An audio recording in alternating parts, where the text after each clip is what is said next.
Once again, YouTube, what's going on? Okay, this is number 7 of my 7-part series. Okay, um, how do I want to get into this one? Okay, I live in Indiana. Indiana has funky ass law that you cannot hunt on public property with a tapered case. Um, Again, doesn't make sense to me. If it's a pistol, you can hunt with the 35 Remington. I have the 35 Remington in a rifle. I know that ballistically, there's, you shoot the same bullet between a pistol and a rifle, you're going to get a little more out of the rifle. Okay? You got the idea. It has something to do with case pressures and barrel length and all that. But doesn't make sense. If it's a pistol, you can use a 35 Remington. If it's a rifle, you can't. Okay? Who'd have thunk? So the only two options for deer hunting that I had was my 35 Remington or my 6.5 Creedmoor. Both of them tapered case. Can't use them. So I was down to, I needed something that I could use deer hunting and still be compliant with the law. So I ended up asking Ogre, pricing guns, and the prices to me were outrageous. Maybe I didn't look deep enough. Now that I'm, they've been out a little longer and stuff like that, and I've done some searching for my grandson. I'm finding I could have picked up a 350 Legend single shot. I think what is it? It's the CVA something. It's basically a break action 350 Legend rifle, single shot, of course. It's the CVA Scout, I believe. Don't get me wrong, it's a decent gun. I haven't shot it, but all the research and everything I've done on it, it seems like it. In the reviews I've watched of it, it's a pretty decent gun. I haven't seen or heard any complaints about it. So I'm looking at getting one of those for my grandson. Hopefully he'll have that around Christmas time this year, and he'll be good to go next year. He's itching to do some deer hunting. He will be going deer hunting this year, and the rifle that I'm going to be introducing now is more than likely the one he will use this year if he goes with me. I don't just turn him loose and put him out in a stand or a blind or anything like that. I will be with him. He will be supervised. He is aware of his gun safety. He has been through hunter safety classes. So anybody out there that wants to, try to give me the old Jackie Chan because, hey, you're being irresponsible. No, I'm not. I am very responsible. I'm not just going to turn him loose with, a 5-round magazine or whatever and tell him to go nuts. It doesn't happen that way. Again, he has been through his hunter safety. He has been through gun safety. He knows how to handle weapons. That being said, he still doesn't get left alone with them. He knows better. Even he has his own 410. And he knows that unless he is with, adult supervision, that being me or his dad or his uncle or his other granddad, he doesn't mess around with it. So anyway, yeah, this is actually my aside from the fact that I can't hunt public property with my Creedmoor or the 35. As far as being able to hunt basically anywhere, this is my go-to rifle for deer season. I wasn't so sure I was going to like it, but after hunting last year, it grew on me. So let's dive into this one. This is my 350 Legend on an AR platform. This is an MSR, people. And I'm gonna have the people coming out going nuts now. Oh, he's got an assault rifle. It's a terrorist gun. No, it's not. I have shown this before, and I don't know if I'm going to be able to get enough light on it. I want people to notice. And if you're one of the people that also has a gun like this, you need to look. Because to me, it's a really good defense against the assault rifle thing. Okay, now if you look on here, oh look, what does that say? Right there. It says AM-15. This is not an AR-15. This is an AM-15. Okay? And AR does not stand for assault rifle. Armalite rifle. Okay? So, anyway, this gun was not purchased. Well, it was purchased, but going back to what I was saying about Ogre, at the time, I didn't want to spend stupid amounts of money for, an AR style or any type of rifle. I didn't want to spend upwards of like $600-700 for a rifle just so I could be able to deer hunt. So I asked Ogre, he's built several. He's built a few for himself. He's built one for his daughter, and he built one for his son-in-law. And if I remember right, he built one for his son. So he's got some experience doing it. He is also in the military. So his opinion on what's good, what's bad, this and that, it matters to me.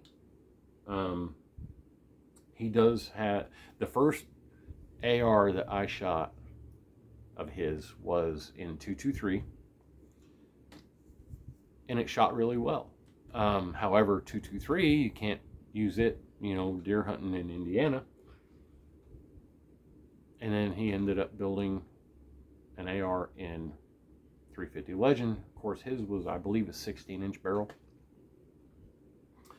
But I asked him, I said, hey, I need to have a deer rifle that I can hunt on public property with. And he goes, okay. So what are you telling me for? And I said, what about your .350 Legend? He goes, you can use it on public property. It's a straight wall. And I said, cool. I said, how much can you build me one for? And he said, well, I can do it for right around $500. My first reaction was, that's kind of steep. But instantly I thought, you know what, for basically a custom built rifle the way I want it, $500 is pretty good. So I told him right then and there. I had the money in my pocket. And I told him, I said, start ordering parts. I said, if you can do one for just under 500, I said, I'll do that. And I said, I'll give you a little extra to build it. So the next day he calls me and he says, your parts are ordered. Or no, I'm sorry. He got a hold of me the next day and he said, hey, what kind of barrel are you wanting? I said, what are my options? And he goes, well, you can do a 16-inch like I've got. And I'm not looking for a tactical style, rifle. I said, I want it for deer hunting. All my other rifles, 20-inch barrels. I said, so can we get a 20-inch barrel? And he said, sure. And he goes, you want the standard barrel? You want the heavy barrel? What do you want? And I told him, I said, I want the heavy barrel. And I said, 20-inch, I said, I don't need any of the, high-tech, frills and shit like that. So he goes, okay, now what kind of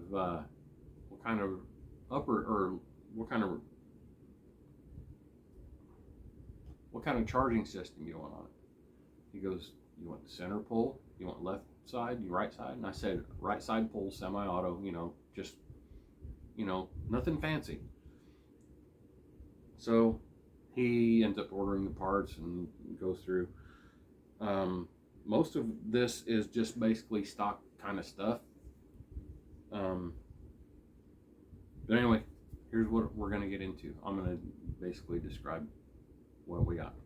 Okay, just standard, mil spec type furniture on it. This one is adjustable. Just like I know there's some that aren't. But this one, I wanted the adjustable for the reason that you see how short it gets. Okay, so and you've got all this adjustment, and I don't know why that's getting sticky. But yeah, I can adjust it however long. Okay, so my grandson, I can shorten it up for him.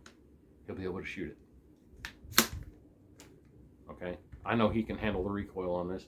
He shot it, not a problem. Okay, again, the grip, is just stock stuff. Yeah, and this is an Anderson lower. Got it at one of the local stores that sells the lowers. Just a regular mil-spec type trigger. The only complaint I have about this trigger is it is very flat. Let me bring this in and you can see. Okay, see it's very flat and it has that really crisp shoulder on both sides. And I'm thinking what I may do is I haven't decided, I may take the Dremel to it and round it a little bit, because it's almost a 1/4 inch wide trigger. So when I'm pulling it where like the inside of my knuckle, it almost feels like it. Especially I noticed last year when I was hunting, when I pull the trigger and my hand's cold, it almost feels like it's cutting into me. It's kind of painful. Not that it's a really heavy trigger, but where it rides on my finger. I'm getting older, the cold's starting to affect me a little bit more. So I'm thinking about doing that. Other than that, I'm not changing anything about this. So anyway, I ended up going with the 20-inch heavy barrel on it, and of course it's got the standard, just the standard muzzle brake on it. Nothing it's, just what came with it. Now the barrel and like the whole upper really is Bear Creek Arsenal. I'm gonna go back to this. I've heard people talking so much crap about Bear Creek Arsenal, how their barrels suck and this and that. I love this barrel. This thing, it shoots great. It cycles very well. I'm not saying I haven't done anything. I haven't done anything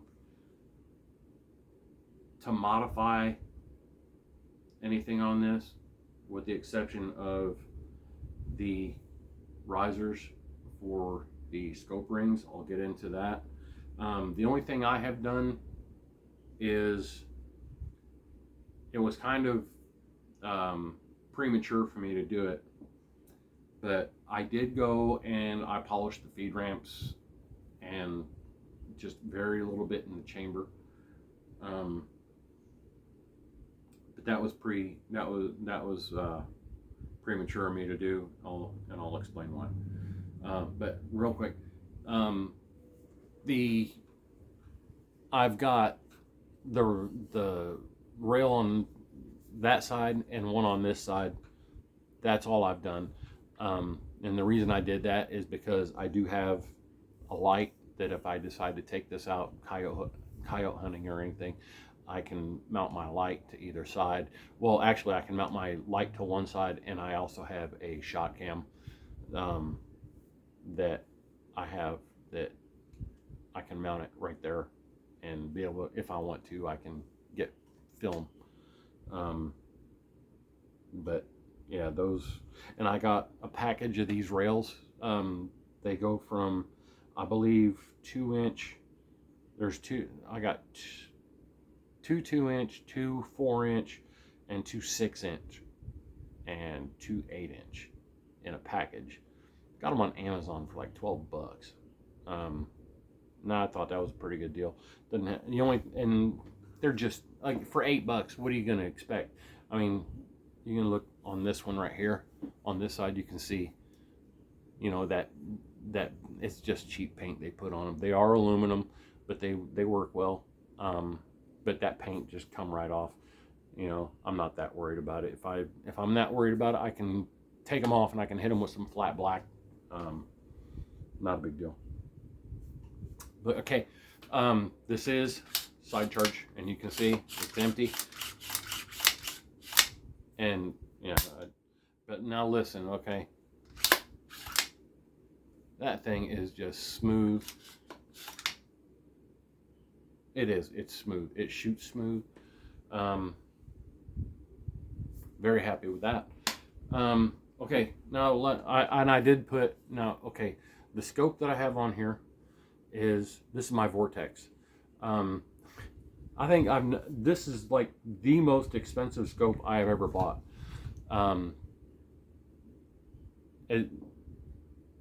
The clarity on it is incredible. It's very easy to adjust. You don't have to have a screwdriver or a coin or anything on this. You can pull these off and you can turn the turrets by hand. And I think that's about it. And this one, it is chambered in 350 Legend, and I have 2 5-round magazines for it. So yeah, how are you gonna argue with that? Everybody's like, you don't need 35 rounds for a rifle. You know what? Not everybody's using high capacity magazines. Some of us use just standard 5-round. That's all you need. I mean, it's a deer hunting gun. Okay, but aside from the scope, okay, which is a 2x7 by 32. So yeah, it's enough for what I'm doing.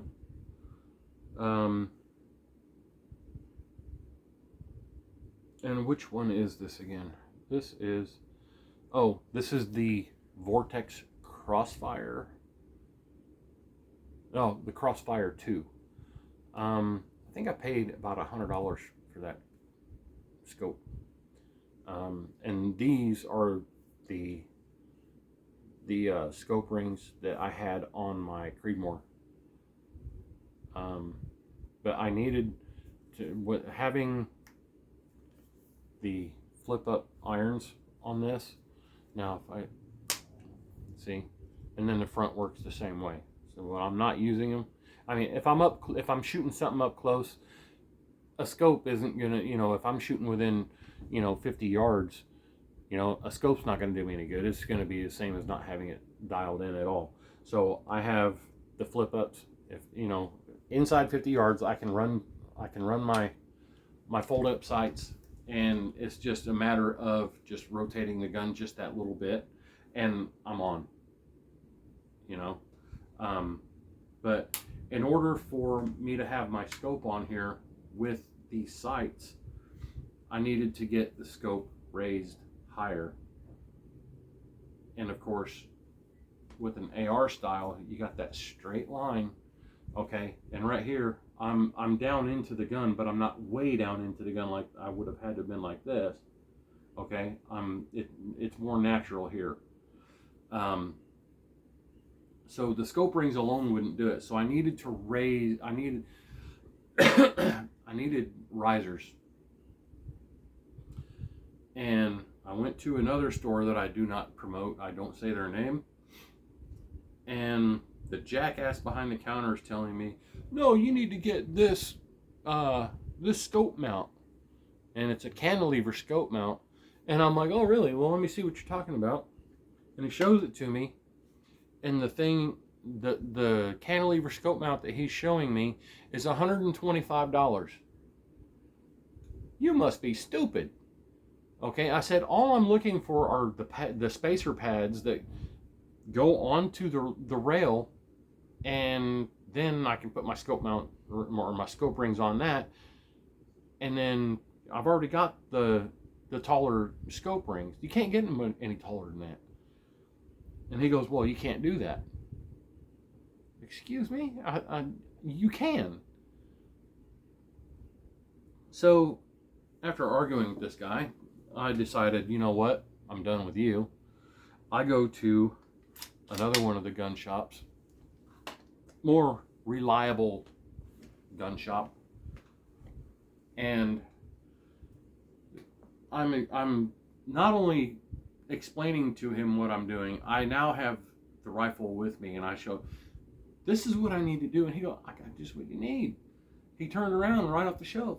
He rips this thing off the wall, and it's almost like a cantilever, but it's basically a 1/2 inch thick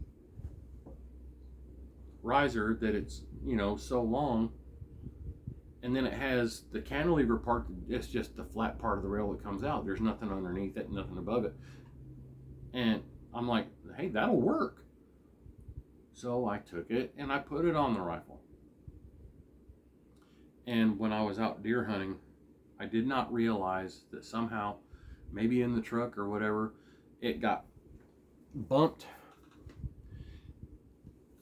And okay, so you see I've got one part there, one part there. These were both one piece. So basically it was a solid block up to like right here, and then it had the flat piece that came out and stuck out, and then this ring mounted to the part that hung out and over. Well, it was so thin that it got bumped in the truck, and my scope got bent down just a little bit. Okay. Well, I hadn't noticed it, and I had a deer come out, and I ended up shooting her at 89 yards. I shot her left-handed. No, I am right-handed. Okay. I shot her at 89 yards left-handed, and she piled up where she was. And I knew I had the scope right on her shoulder. But upon retrieval of her, which she didn't go, you know, she didn't take half a step. I'm going to put this down because it's getting kind of clunky in my hand, and it is what it is. So when I got up to her, you know, give her time to, you know, expire, which didn't realize that she already had. I get up and she's missing 5 inches out of her neck. And I mean the bone, 5 inches of the bone gone in her neck. So I destroyed her nervous system right off the bat. And I didn't lose any meat. It was high enough on her neck, but I was probably 2-3 inches from missing her completely. So I unplugged her computer right away. So I'm on, why, how is my scope off that much? I just set this thing, you know, not even a week ago. Well, when I got home, took care of the deer, and went to clean the gun, I was like, my scope mount's bent. That's why, because the scope had been bent down. So now my barrel is pointing up higher, and I'm looking at her shoulder. So the barrel is actually shooting up now. So I was in line, but ended up taking out her neck. So I got lucky on that. But anyways, what I ended up doing was I took the thing, that block off, and I went back and I talked to the guy. I'm like, in my head, I'm thinking, well, if I get another one and put it on the rail right in front of that one, that's going to give me a solid rail. And I asked him, I said, can you get me another one? And he said, I can put it on the wish list, but I can't tell you when I'll have it again. I'm like, well, that sucks. And he says, well, why don't you do this? Why don't you just take this one, put it on a bandsaw or whatever, and cut the little cantilever part off of it, and then go and then cut it in half here, and leave this one back here, and then take the other half and put it up here where your scope ring needs to be. Hey, that's a damn good idea. So you know what? That's exactly what I did. I can't tell you exactly. I don't want to knock them, but what is it? Okay. I'm gonna have to tell you guys this. Um, if anybody is in the same position as me, or you just want to get those rings moved up a little bit, um, this is a very inexpensive cantilever. I guess they call it a cantilever. I don't know, but it is made by GunTech USA. Look them up. You'll see what I'm talking about. But I will tell you, if you get one of these and you're just trying to bump your scope up on your AR or anything else that has the M rail on it,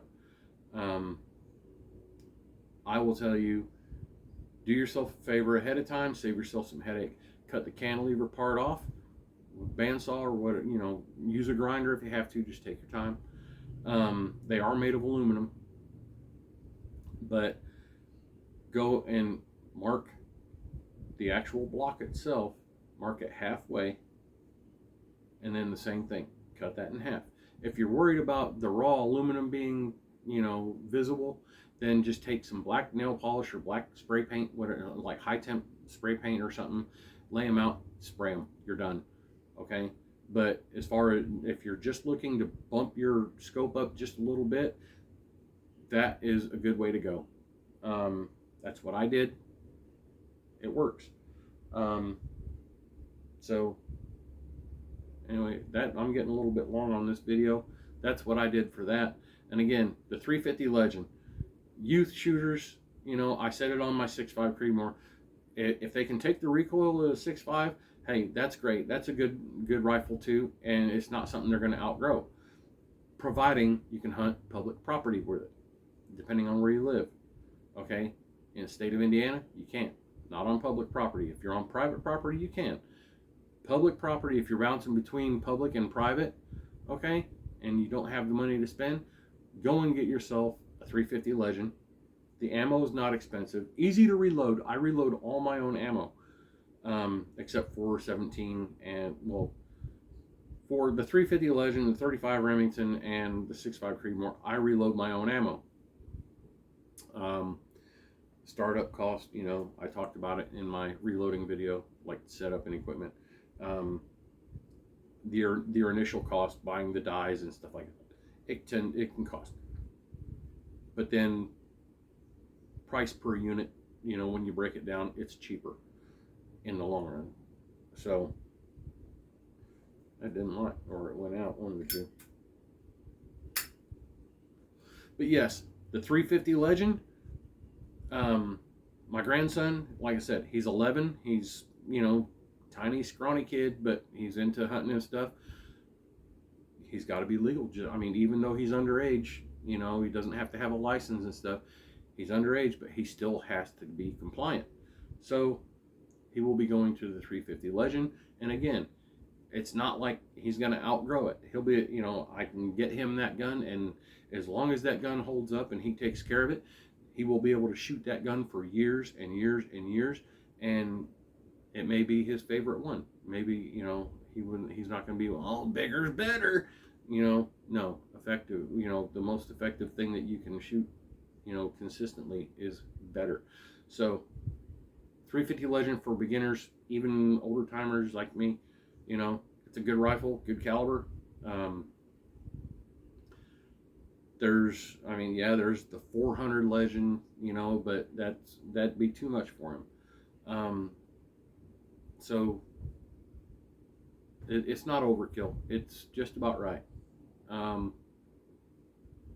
So yeah, try out. I mean, even if you're kind of recoil sensitive, like I am now, because the shoulder. 350 Legend, try it out. I think you'll like it.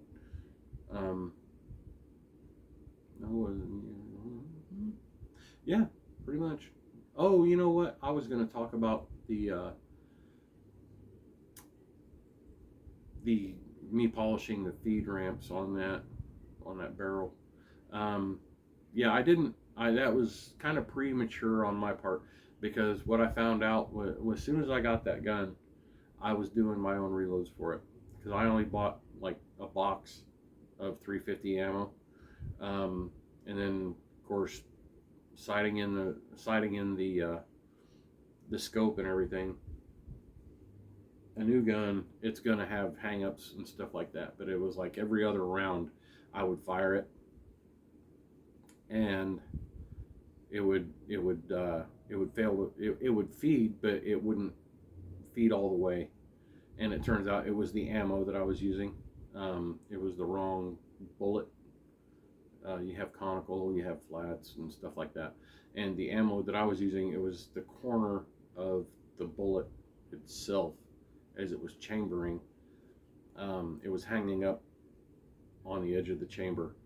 I ended up finding that when I did my reloads and I used the conicals, like the soft point bullets, or were they the spear type, the spears? You know what? I got some on the table over here. Let me just reach over here and grab one. Oh, there's one. Okay, yeah. Here's what we got. Okay, here's what I was talking about. See that this, see the tip is flat. That little corner right here, that corner was hanging up on the chamber. Now this is the conical soft points that I'm loading now. Okay, you see it's more round, so it was allowing it to feed more. So as I did my reloads, I did five reloads, and I took them out on the range and I put them in the magazine and I went to cycle them, and I noticed the first one, it hung up a little bit, not as much. It still didn't allow the bolt carrier assembly to close all the way. So I pulled that one out, I racked the next one, and it racked fine. It closed, the gun fired, and it cycled completely, chambered the next one, pulled the trigger. In some sequence of how this went down, going through all 5 rounds. But it ended up hanging up again, and the bolt carrier assembly didn't close all the way.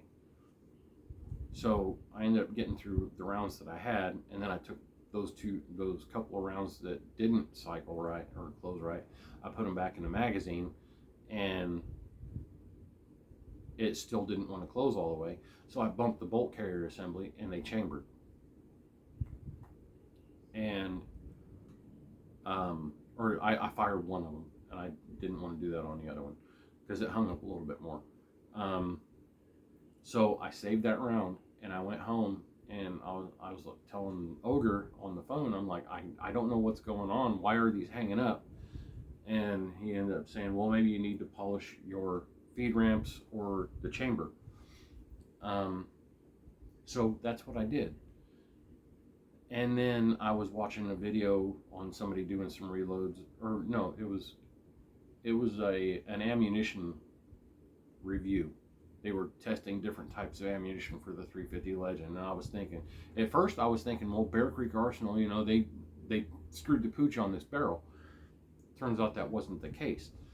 What it was is it's such a small window. I mean, Ogre will tell me if you can put the round in the magazine and the tip of the bullet is clear of the front end of the magazine. He goes, it'll run. He goes, if they run them. Well, they were clearing the end of the magazine by almost maybe 3/16 of an inch, or at least an eighth. And I'm like, well, they're clearing.